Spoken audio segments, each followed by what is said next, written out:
There's a physique from the golden era that almost everyone who saw it admitted was nearly perfect. Dense arms, thick back, full chest, tight waist, year after year after year. And yet, most people today have never heard the name. Boyer Coe stood on stage next to Arnold, Zane, and Menser. He won Mr. America. He won Mr. Universe. Multiple times. He placed in the top tier at Olympia repeatedly. But somehow, history wrote him into the margins. And the truth behind why he never became a household name will surprise you. Lake Charles, Louisiana, 1960. A 14-year-old kid walks into the brand new Lake Charles Athletic Club. He's the first member. He tells people he's going to be Mr. America one day. Most teenagers say things like that.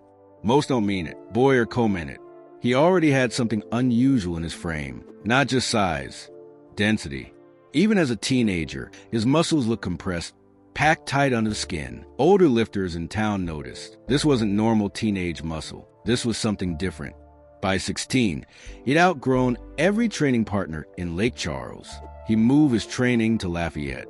Started working with Red Lareal, the 1960 Mr. America. Lareal saw immediately what Boyer had. Genetics that responded to everything. A work ethic that never quit.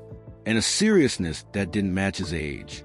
While other teenage lifters talked about girls and cars between sets, Boyer Coe studied his reflection between reps, analyzed angles, noted weaknesses, adjusted his next workout accordingly. The amateur circuit had never seen anyone quite like him. In 1965, he won Mr. Texas and the most muscular award. He was 19. In 1966, he won Teen Mr. America. By 1968, he was collecting most muscular titles at shows where grown men competed. Judges kept writing the same notes. Unusual arm thickness, forearms that matched the upper arms, back development that belonged on someone 10 years older. Then came 1969, the year that should have made him a legend. He won AAU Mr. America, overall champion, most muscular. Same year, he flew to London and won NABA Mr. Universe, amateur overall champion. He was 23 years old. He'd done what most bodybuilders spend entire careers chasing. He'd conquered both American and British stages in the same year. The magazines ran his photos. Hardcore lifters studied his proportions. And then something strange happened. The spotlight moved. Not because Boyer Coe disappeared, because he stayed exactly where he was. Consistent, professional, excellent.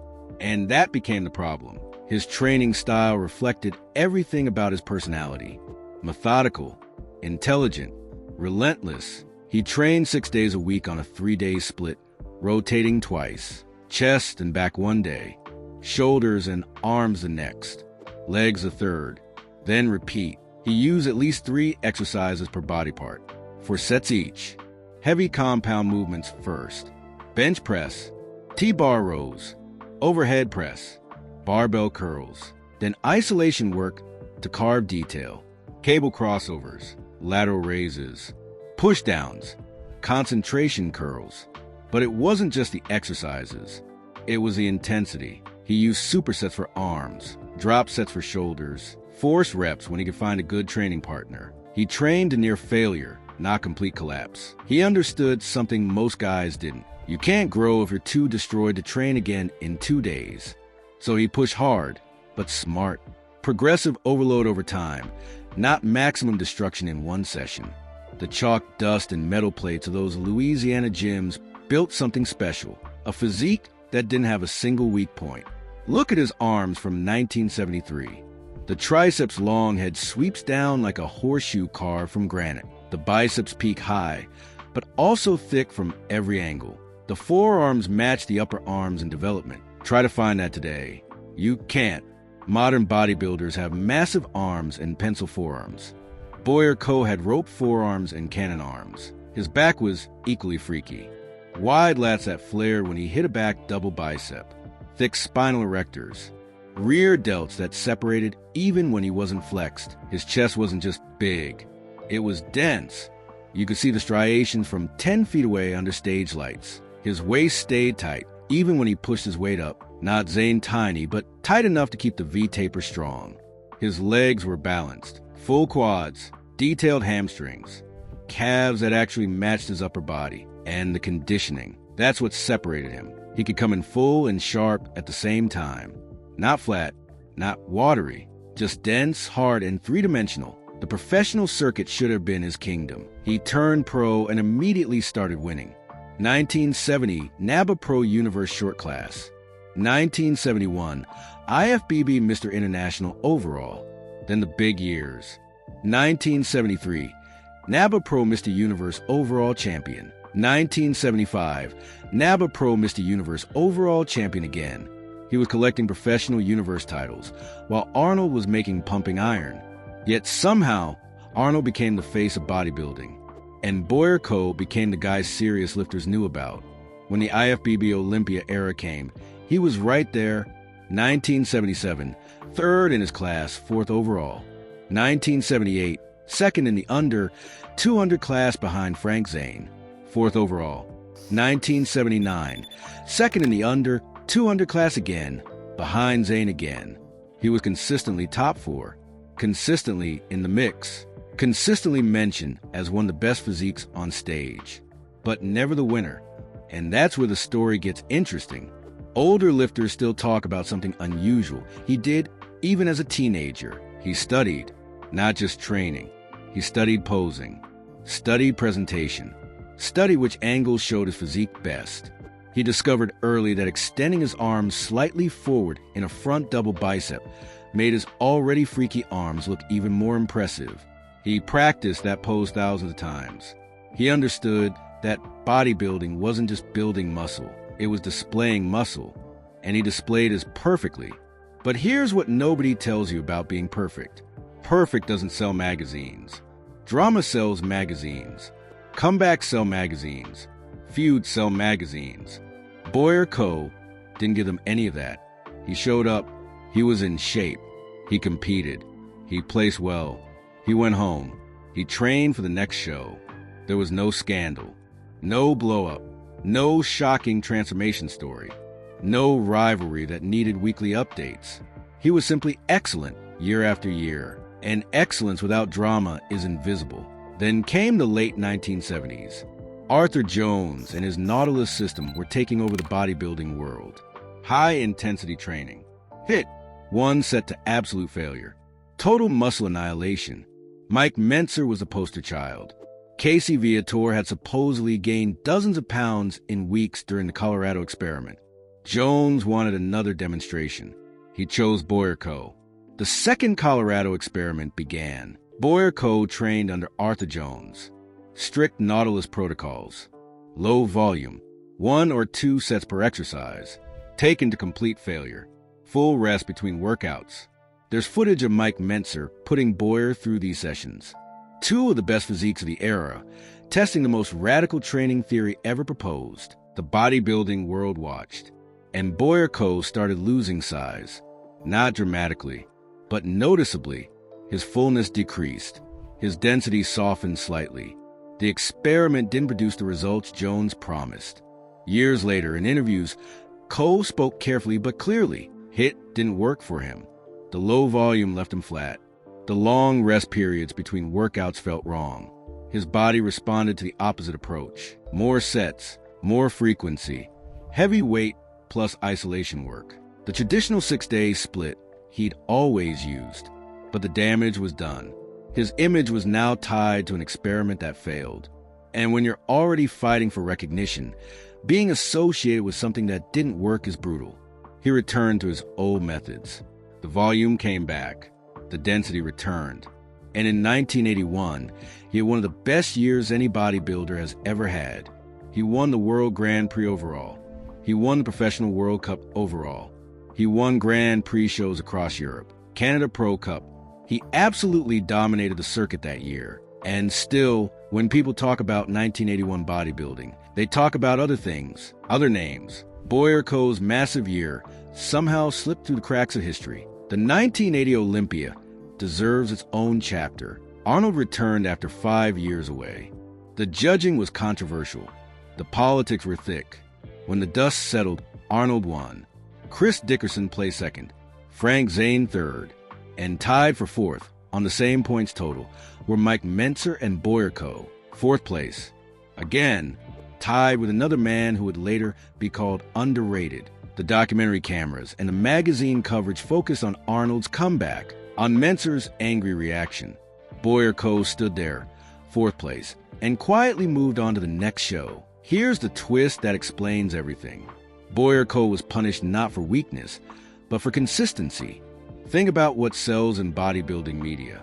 Rise and fall stories, redemption arcs, shocking comebacks, career-ending injuries followed by miraculous returns, feuds, rivalries, controversy, drama.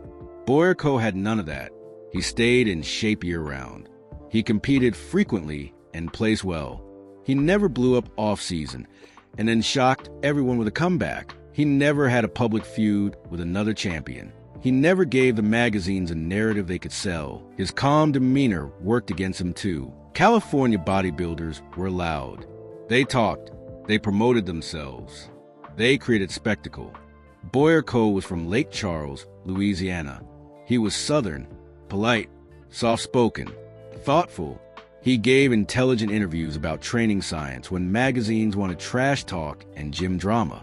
He discussed technique when they wanted ego and bravado. He was a thinking bodybuilder in an era that rewarded showmen. Backstage, champions admitted the truth. Privately, Frank Zane respected his density.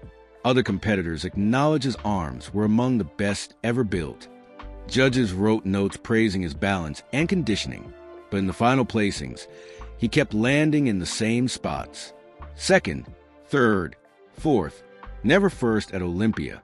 And without that Olympia win, history forgets you.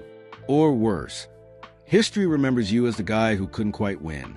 There's another factor nobody wants to say directly: geography and marketing. Arnold had Weider. He had California. He had Venice Beach and Gold's Gym and the entire machinery of bodybuilding media behind him. Zane had the aesthetic narrative, the thinking man's bodybuilder label, the 3-time champion story. Even Mentzer had controversy and intensity and philosophy to sell. Boyer Coe had Lake Charles and Red L'Oreal's gym and no media empire. He had results without packaging, substance without spectacle. His friendship with other champions was real but quiet. He and Frank Zane had mutual respect built on their similar approaches to training. Thoughtful, scientific, deliberate. His contrast with Sergio Oliva was pure style. Oliva was genetic freak massive. Boyer Coe was earned density massive. Both impressive, but different. And Boyer Coe adapted to every era.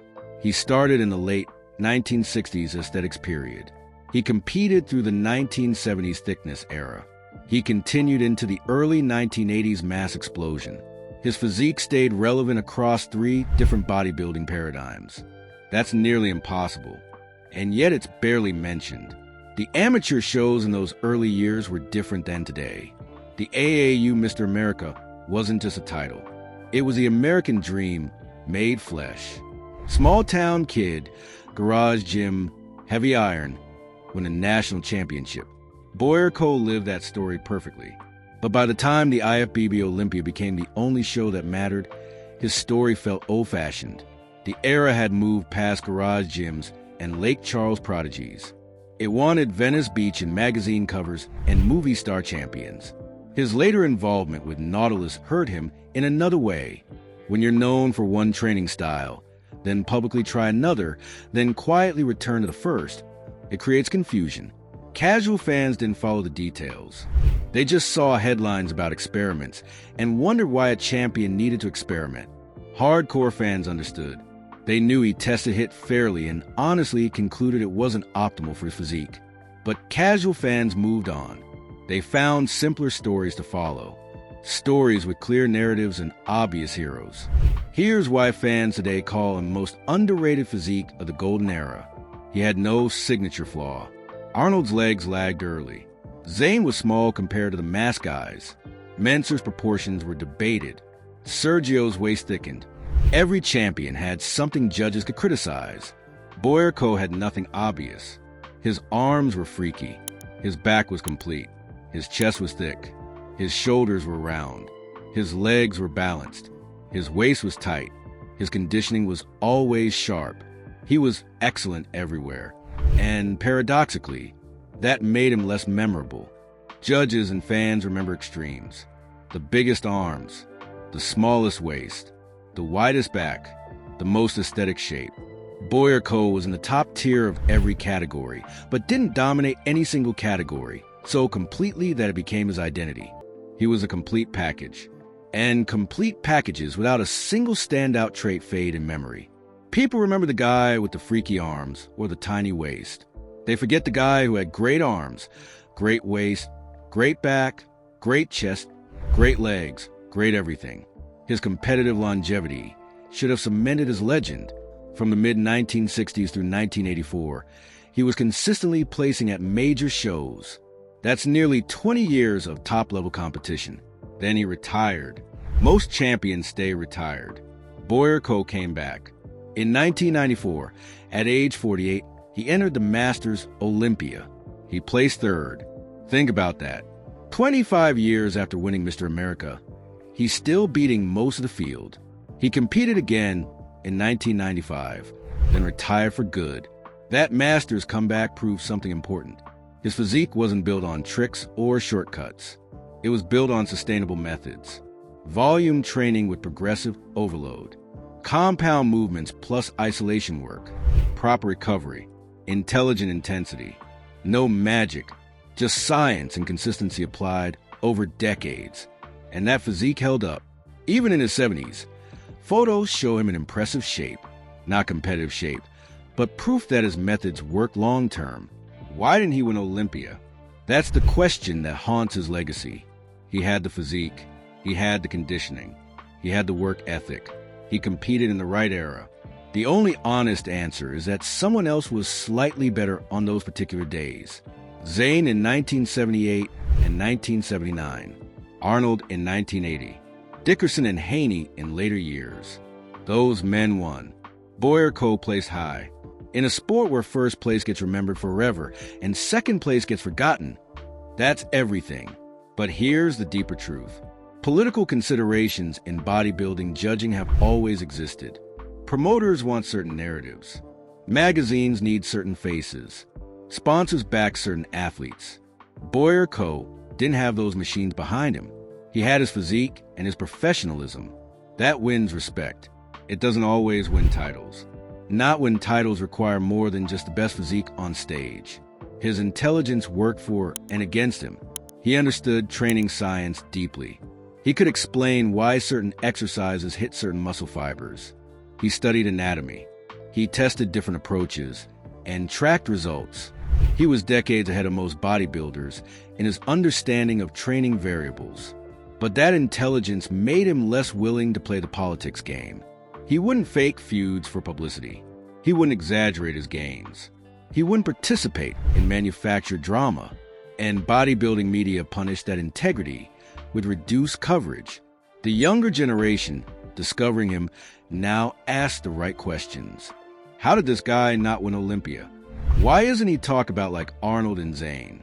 Where's his documentary? Where's his training program sold everywhere? Where's his supplement line? Where's his place in the common narrative of golden era bodybuilding? The answers reveal how bodybuilding history is written. By winners. By promoters. By media companies. Not always by the quality of the physique itself. His approach to nutrition was similarly ahead of its time. Lean proteins. Complex carbohydrates. Healthy fats. Nothing extreme. Nothing dangerous. Just balanced whole foods consumed consistently. No crash diets. No extreme water manipulation. No dangerous drug protocols. He built and maintained an elite physique through methods that wouldn't harm him long term. And he's still here, in his 70s, proof that his way worked. After competition, he stayed involved quietly. He did seminars. He answered questions from younger lifters. He gave interviews when asked. He never tried to leverage his past into a massive business empire. He could have. The physique was there. The titles were there. The knowledge was there. But that wasn't his personality. He'd competed because he loved the challenge, the craftsmanship, the pursuit of physical perfection. When that phase ended, He moved forward without clinging to glory. The bodybuilding world has started correcting the record. Articles now list him among the most underrated golden era champions. Social media posts highlighting his physique get huge engagement. Younger lifters study his proportions and wonder why their coaches never mention him. The IFBB Hall of Fame inducted him in 2007. World Gym honors him as a Baron of Muscle Beach. Recognition is coming. Slowly, decades late, but coming. His legacy teaches something the fitness industry needs to hear. Quiet excellence has value. Consistency has value. Professionalism has value. You don't need drama to be great. You don't need controversy to build something worth remembering. You don't need a media empire to earn respect from the people who actually know. Boyer Coe proved that greatness doesn't need applause. Only time. And time has proven him right. The most underrated physique of the golden era wasn't underrated because it lacked quality. It was underrated because the man carrying it lacked the machinery that turned quality into fame. He had the genetics. He had the work ethic. He had the intelligence. He had the results. He just didn't have the spectacle. And in an industry built on spectacle, substance sometimes finishes fourth, even when it's nearly perfect, even when it belongs in first, even when everyone backstage knows the truth. Perfection doesn't always scream. Sometimes it whispers, and history only hears the screams. Boyer Coe stands as proof that you can do everything right and still not get the recognition you deserve. At least not immediately, not in your competitive years. But eventually, the people who actually studied the sport find you.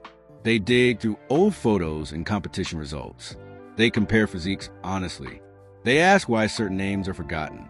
And they start telling the truth, that in the 1970s and early 1980s, there was a man from Lake Charles with arms like rope and a back like armor who stood next to legends and matched them. And the only reason you don't know his name is that he refused to play the game anyone but himself wanted him to play.